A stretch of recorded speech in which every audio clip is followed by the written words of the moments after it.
G'day YouTube, welcome back to my channel. So this is another dwarf ginkgo that I have. I have two of these in my collection. This one's probably the better one because there's hardly any reverse taper at all, and you've got this nice secondary trunk here. You've got potentially a really nice tree starting to develop into a very natural looking deciduous tree. Need to just work on some branching, wire them up, make it more deciduous looking. But this is a much better potential tree than the other one. The other one's a bit bigger in terms of trunk, but this one has more potential because I think it's got a nice shape. It's got a really awesome nabari that's developing. You can see all those roots, and it's hiding the fact that it's a grafted ginkgo. So it has a small foliage. It's got everything in its power to be a great tree. So a nice trunk here that we can develop further. You know, just a bit of wiring into the branches into position, slowly develop these trees because they are a dwarf, but I think potentially this is another successful or another potentially beautiful ginkgo that can actually look really nice. Probably very slow growing. That's the only disadvantage in this case because it's a dwarf, but the foliage is so small. You know, it should produce a beautiful tree in probably 5 years time. I think it'll be ready for a show. I hope. So we'll see what happens, but ideally I'd love to see this in an autumn show sometime in the future with its yellow, beautiful bright yellow foliage, and looking really good. But needs to be worked on, needs to be developed. I think it's time to reduce a lot of the leggy branches and create a more compact tree, but in a deciduous style. So nice upward growth, you can see like that. It's all nice upward. Just keep enhancing those upward growth. Yeah, and hopefully some branching can fill out in here. Maybe this branch can fill out in here. Maybe wire this one potentially back against it. But we'll work on those things in the future. But yeah, another nice little ginkgo here. Dwarf variety. Yeah, you can see why I like it because it's a dwarf. Potentially another trunk in the back there I can see. So it really does lend itself to a nice, potentially deciduous tree. So I think it's a better tree than the other ginkgo I've got, but I'll still keep both. They're very rare, or I find them hard to find, or you can find them, but this, yeah, it's just one thing I enjoy that's not a Shimpakdu or black pine or a trident. So yeah, really enjoying these trees, but a bit of work. So let's see what we come up with today. Might pull a bit of wire and clean up and trim up and see what it looks like after we've done that. So I have taken out the top was way out here, so I've reduced that down. There's no point having him, as I said in my other video, there's no point laying this. It just won't grow roots in time because it's a dwarf. I have tried dwarf trees before and they haven't worked, taken way too long.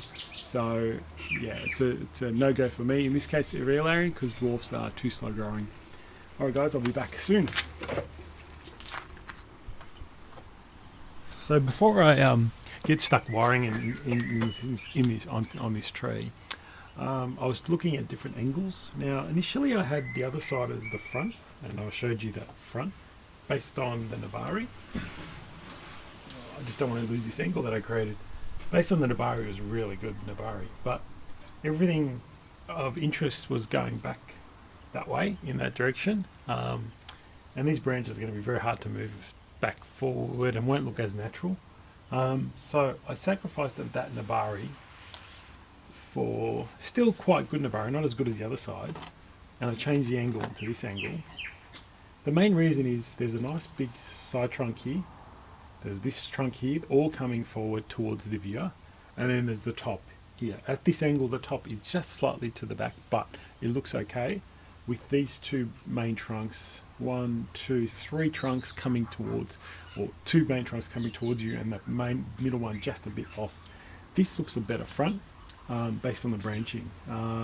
So I'm going to style the tree based on this front. I think it's more natural looking, has more potential, has more interest, and it's probably a much more natural looking tree in this direction. You don't have to bend branches unrealistically forward and so on, which I had to try and do, which wouldn't have been as good.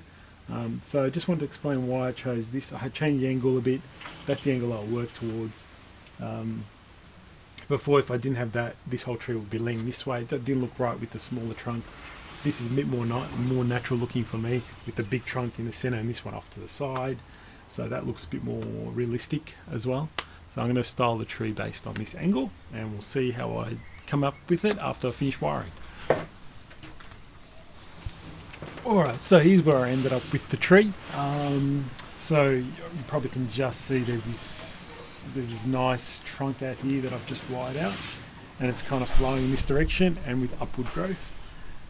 I like the look of that. It looks quite nice, good, nice natural look. There was a back branch here that I tried to bend around into this spot here. I'm going to do it slowly, just because the branches are a bit fragile. I'm just finding they're a bit, if you want to try and bend too hard, it starts to creak too quickly. So just slowly, gradually putting that one around, maybe to fill up that gap. I only reduced this slightly, this branch here.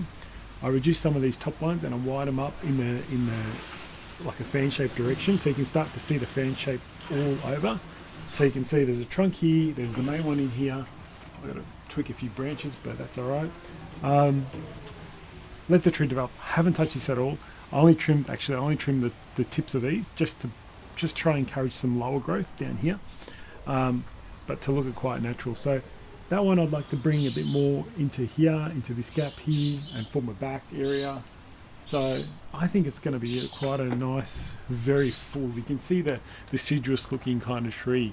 So if this fills out again, like the other Gingko in the other video, this fills out really well again, you can just see the potential of it looking quite beautiful, especially in autumn with the yellow foliage. So yeah, that's the initial go at this tree. I think it's got great potential to be a good tree. It's got the structure now in place, it's got branching in place, it just has to develop and fill out. I've probably got to take a bit more care in terms of where it pops a lot of buds along the trunk. You can see those little buds everywhere. Now, I don't mind developing a couple of those, but they're everywhere sometimes. They're too much in here and in the area, so I want branching to develop rather than all these little buds, so I might have to select out a few things. It is a little tall at the moment, but I'm just going to leave it for now and see how that develops and how the branching happens internally, and then start to reduce that top bit up here, just these two here. The rest is probably a nice height about there, but I've just left these two just a little bit longer.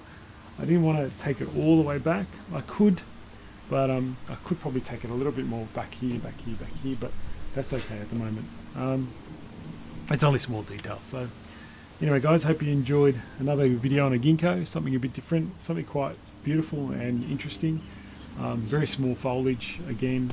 Yeah, I hope you enjoyed that, and I'll catch you guys next time.